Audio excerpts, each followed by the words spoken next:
Weh Sheila, kau kenapa? Kau ni nak apa sebenarnya? Aku buat salah ke dengan kau? Tak cukup ke kau dah rampas kawan kita tu? Kau nak apa lagi? Bukannya niat aku nak rampas kawan kau tu. Kan kita sama-sama kawan. Diamlah. Aku bencilah dengan kau bercakap. Anak haram memang macam ni perangai dia. Ha? Kau dah kena buang dengan mak bapak kau. Lepas tu kau nak rampas kawan orang lain pula. Macam ni lah kot perangai anak pungut. Memang kau nak haram. Pasal kau terkejut? Dah memang kau nak haram kan? Mak ayah kau tak ada kan? Kau dah kena buang dengan mak bapak kau.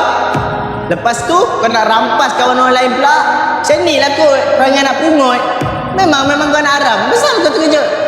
Dah memang kau nak haram kan? Mak ayah kau tak ada kan?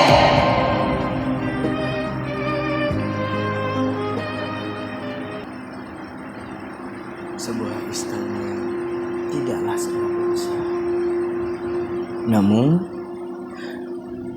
tidak juga sebegitu sempit.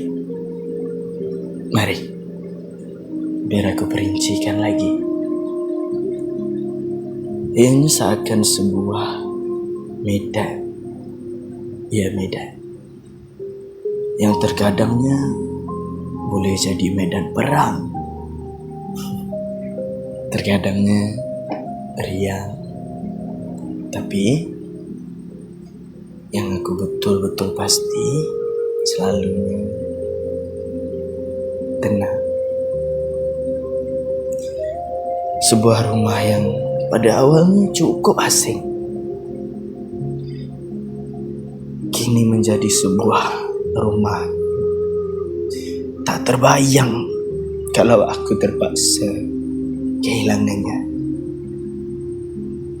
Awalnya sekadar menumpang kasih, kini menjadi sebuah cinta yang tak terbayang dalamnya, yang tak tertanggung beratnya.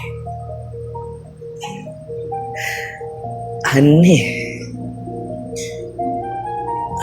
cukup aneh.